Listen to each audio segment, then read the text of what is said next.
মহান আল্লাহ তাআলার দরবারে শুকরগুজার হচ্ছি যে আল্লাহ তাআলা আরবি নতুন একটি বছরের প্রথম মাসের প্রথম জুমায় পৃথিবীর সর্বশ্রেষ্ঠ জায়গা এই মসজিদে আসার তৌফিক দিয়েছেন। সে মনিবের দরবারে শুকরগুজার হচ্ছি, প্রাণ ভরে মহাব্বতের সাথে বলছি আলহামদুলিল্লাহ।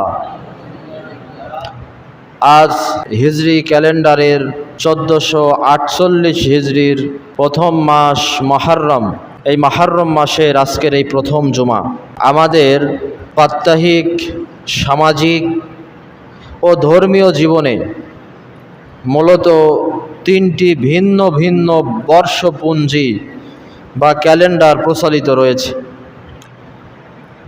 এবং প্রতিটি বর্ষপঞ্জিরই রয়েছে নিজস্ব একটি ঐতিহ্য, গণনা পদ্ধতি এবং ভিন্ন ধর্মীয় উপযোগিতা। বাংলাদেশে 3 ধরনের বর্ষপঞ্জি প্রচলিত আছে। ইংরেজি বর্ষপঞ্জি, যেটাকে আমরা খ্রিস্টাব্দ বলি, 2026 খ্রিস্টাব্দ। এই ইংরেজি বর্ষপঞ্জিটা আমাদের দাপ্তরিক, বাণিজ্যিক, আন্তর্জাতিক যোগাযোগের প্রধান মাধ্যম। এই তারিখগুলো সরকারি বেসরকারি দাপ্তরিক কাজকর্ম, আন্তর্জাতিক লেনদেন, শিক্ষাবর্ষ এবং আধুনিক জীবনযাত্রার প্রধান চালিকা শক্তি হিসাবে এই ক্যালেন্ডারকে আমরা সবচাইতে বেশি প্রাধান্য দিই।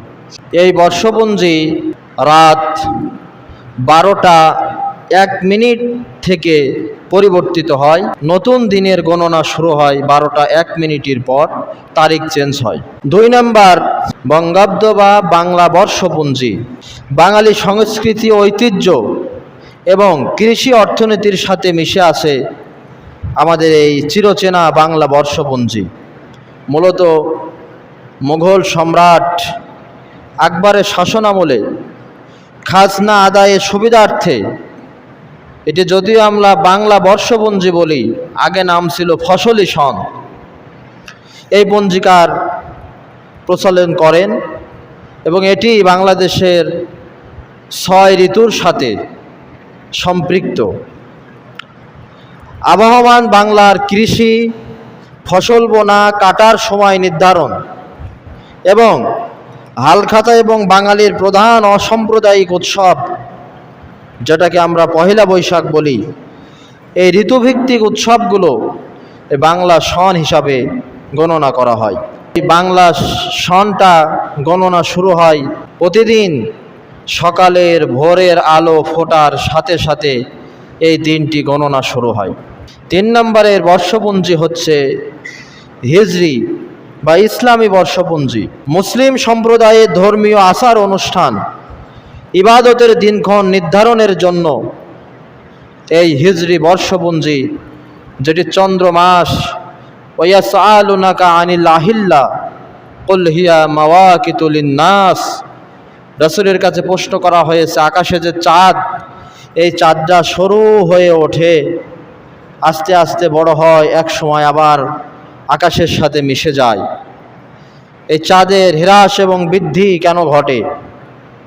আল্লাহর পক্ষ থেকে জানানো হয়েছে, আপনি জানাই দেন মানুষ যাতে দিন রাত, সপ্তাহ, মাস, বছর, হজের দিন এগুলো গণনা করতে পারে, এই জন্য একটা চিরস্থায়ী ক্যালেন্ডার আল্লাহ তাআলা আকাশে ঝোলাই দিয়েছেন। সুবহানাল্লাহ। এই হিজরি নববর্ষটা গুরুত্বপূর্ণ এই জন্যই, আমাদের মুসলিম সম্প্রদায়ের বেশ কিছু ইবাদত এই চন্দ্র মাসের সাথে সম্পৃক্ত। রমজান, ঈদুল ফিতর, ঈদুল আজহা, শবে বরাত, শবে কদর, হজের মতো বেশ কিছু গুরুত্বপূর্ণ আমল এই চন্দ্র মাসের সাথে সম্পৃক্ত। তবে অন্যান্য 2 বর্ষপঞ্জির সাথে এই বর্ষপঞ্জির একটু মৌলিক পার্থক্য আছে। সেটি হচ্ছে ইংরাজি নতুন দিন গণনা শুরু হয় 12টা 1 মিনিটে, বাংলা দিন গণনা শুরু হয় সকালের ভোরের আলো ফোটার সাথে সাথে, আরবি গণনা শুরু হয় মাগরিবের পর থেকে। এবং প্রতি চন্দ্রমাস ইংরেজি বাংলা মাস থেকে 11 দিন করে কম হয়, অর্থাৎ 365 দিনে যে একটি বছর, আরবিতে 354 দিনে একটি বছর। এই কারণে দেখেন না যে রোজা গত বছর যেই সময় হয়েছে তারপরের বছর আর এক সময় হচ্ছে, কোরবানি আর এক সময়, এভাবে করে 11 দিন করে কমতে থাকে। তো যাই হোক, আমরা আজকে হিজরি নববর্ষ 1448 হিজরি, এটি রাসূল করিম সাল্লাল্লাহু আলাইহি সাল্লামের হিজরতের সময়টাকে স্মরণীয় করে রাখার জন্য হযরত ওমর রাদিয়াল্লাহু তাআলা আনহুর শাসন আমলে বেশ কিছু প্রশাসনিক জটিলতা তৈরি হওয়ার কারণে রাসূলের হিজরতকে স্মরণীয় করে রাখার জন্য এই হিজরি নববর্ষ চালু করা হয়। আমাদের এই জীবনটা এই 3টি বর্ষপুঞ্জির সাথে গেঁথে আছে এবং আমাদের এই জীবনটি এই 3টি বর্ষপুঞ্জির এক অপূর্ব সমন্বয়। ইংরেজি বর্ষপুঞ্জি আমাদের কর্মব্যস্ত দাপ্তরিক জীবনকে সচল রাখে, বাংলা বর্ষপুঞ্জি আমাদের শিকড় এবং সংস্কৃতির জানান দেয়, আর আরবি বর্ষপুঞ্জি আমাদের আধ্যাত্মিক এবং ধর্মীয় চেতনাকে জাগ্রত করে। সুতরাং শুধু ইংরেজি মাসের খবর রাখলাম, বাংলা মাসের খবর রাখলাম, আরবি মাসের খবর রাখলাম না, বিষয়টি যেন এমন না হয়। আজকের খুতবার যে গুরুত্বপূর্ণ বিষয়টি আপনাদের সামনে আলোচনায় আসবে সেটি হচ্ছে যেই মাসটি চলছে এই মাসটির নাম হচ্ছে মুহররম মাস। আরবি ক্যালেন্ডারের প্রথম মাস মুহররম মাস। কোরআনুল কারীমে রব্বুল আলামিন বলেছেন, ইন্না ইদ্দাতাশ শুহুরি ইনদাল্লাহ ইসনা আশারা শাহরা ফি কিতাবিল্লাহি ইয়াওমা খালাকাস সামাওয়াতি ওয়াল আরদ মিনহা আরবাআতুন হুরুম। আসমান এবং জমিন সৃষ্টির পর থেকে আল্লাহর কাছে গণনার মাস 12টি, তার ভিতরে 4টি মাস হচ্ছে সবচাইতে সম্মানিত মাস, মুহররম, রজব, জিলকদ, জিলহজ। এই 4টি মাস সম্মানিত মাস, আরবরা খুবই সম্মান দিত। এই 12টি মাসের ভিতরে আল্লাহর কাছে যে গণনার মাস 12টি, এই 12টি মাসের ভিতরে সবচাইতে সম্মানিত মাস সেটি হচ্ছে এই মাস মুহররম মাস। 12 মাসের কোনো মাসকে আল্লাহ তাআলা নিজের মাস বলেন নাই, এমনকি রমজান মাস এত ফজিলতের মাস, সেই মাসকেও আল্লাহ নিজের মাস হিসাবে ঘোষণা দেন নাই। একমাত্র মুহররম মাসকে হাদিসের ভিতরে বলা হয়েছে আফদালুস সিয়াম বাদা শাহরি রমাদান সিয়ামু শাহরুল্লাহিল মুহররম। রমজানের রোজার পরে ফজিলতের দিক থেকে সবচাইতে সর্বশ্রেষ্ঠ যে নফল রোজা সেটি হচ্ছে আল্লাহর মাসের রোজা, মুহররম মাসের রোজা। অর্থাৎ মুহররম মাসকে বলা হয়েছে শাহরুল্লাহ, আল্লাহর মাস।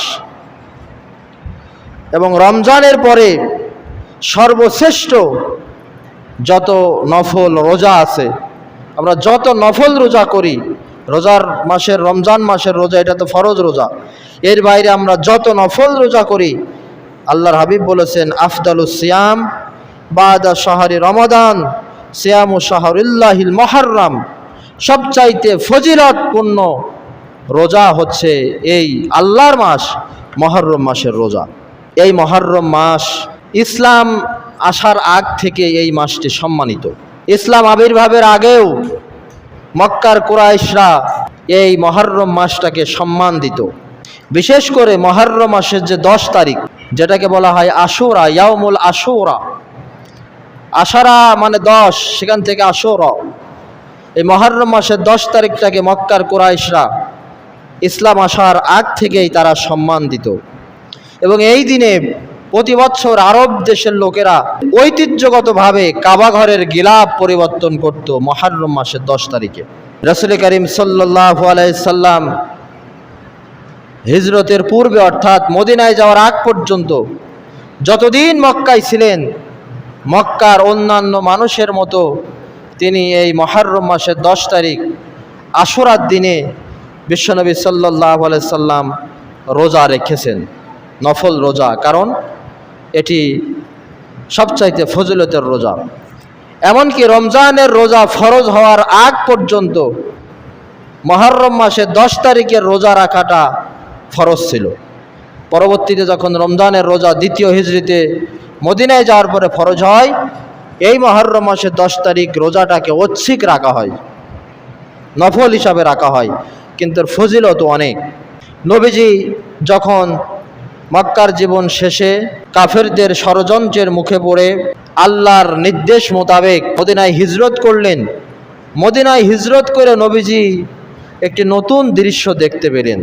হাদিসের ভিতরে এসেছে এভাবে, আন্না রাসূলুল্লাহ সাল্লাল্লাহু আলাইহি ওয়াসাল্লাম কাদিম আল মাদিনা, নবীজি মক্কা থেকে মদিনায় আগমন করলেন।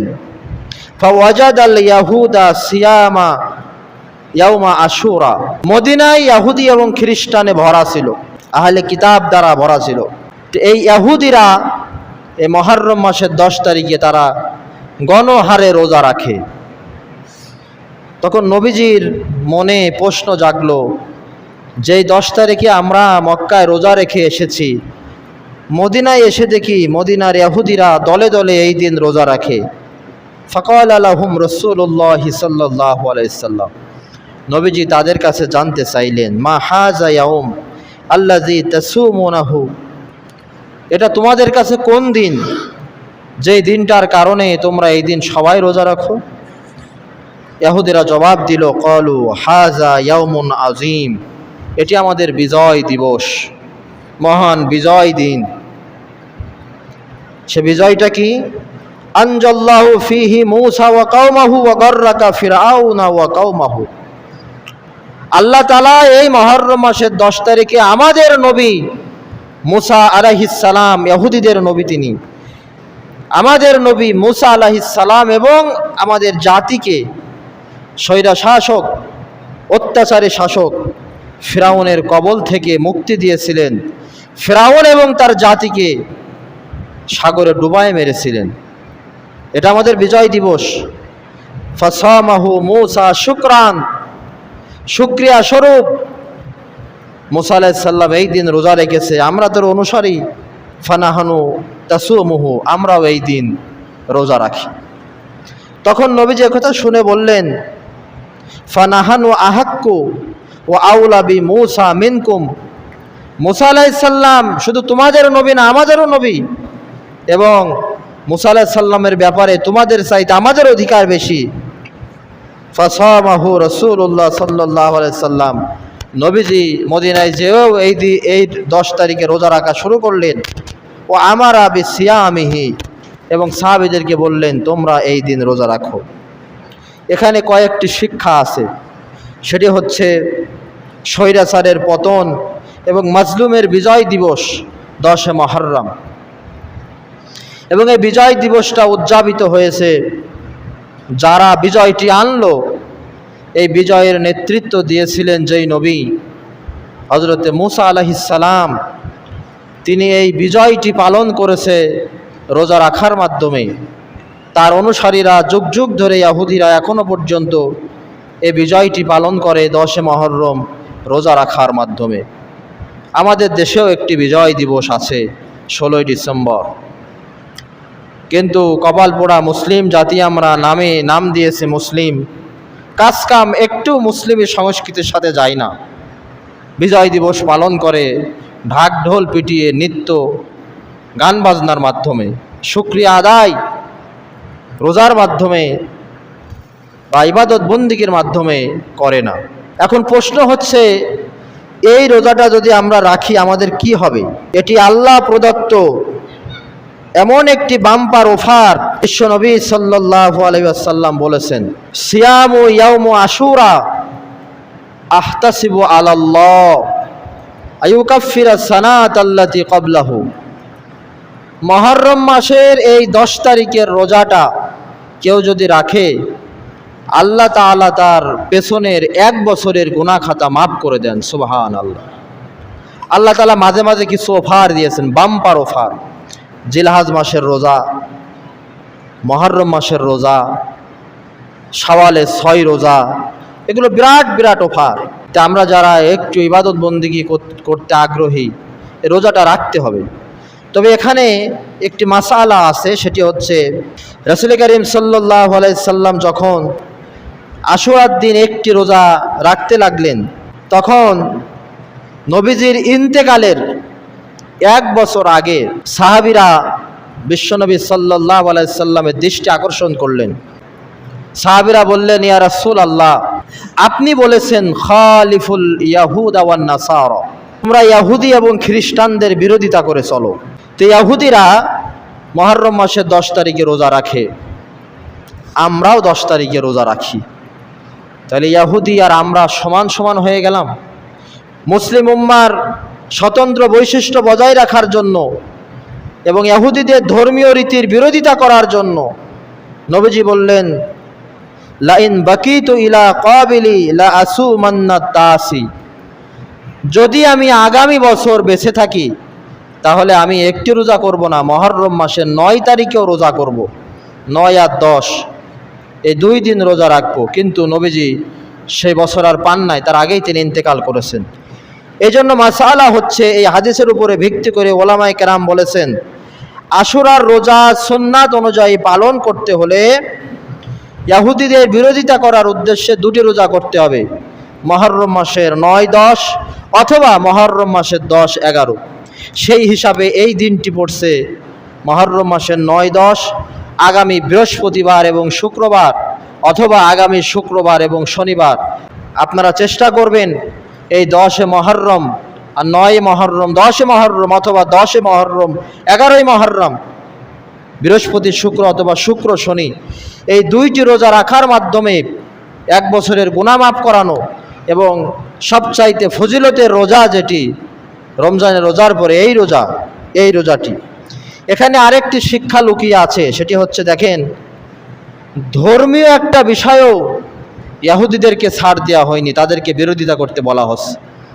রোজা রাখা তো ভালো কাজ, ইহুদিরা রাখছে, আমরাও একটাই রেখে আসছিলাম, নবীজি সেখানেও ছাড় দিলেন না যে তাদের বিরোধিতা করে চলো, এই জন্য রোজা 2টা করো। সামান্য ধর্মীয় বিষয়েও ছাড় দেওয়া হয়নি। সেখানে আমরা মুসলিমেরা ইহুদি এবং খ্রিস্টানদের কত অনুসরণ করি, কত অনুকরণ করি।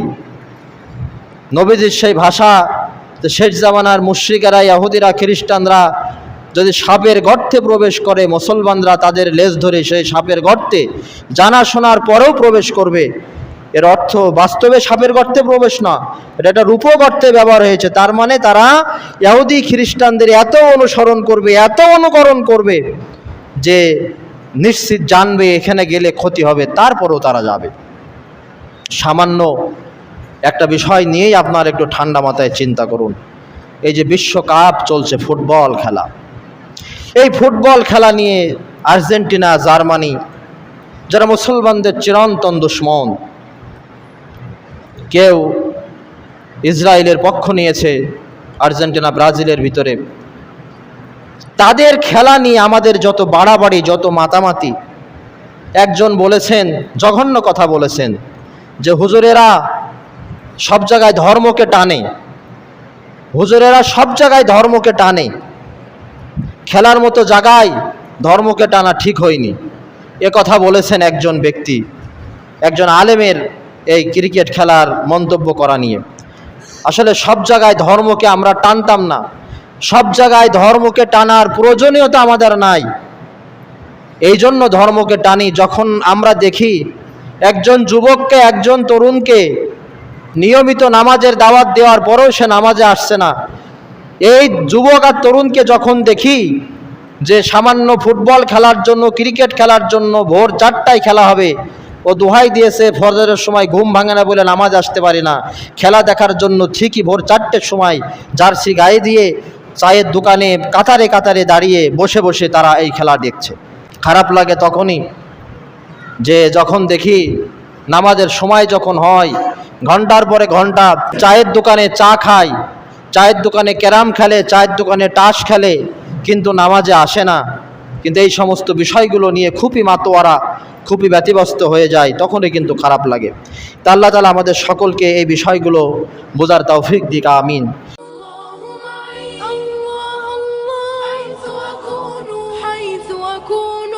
حياتي حب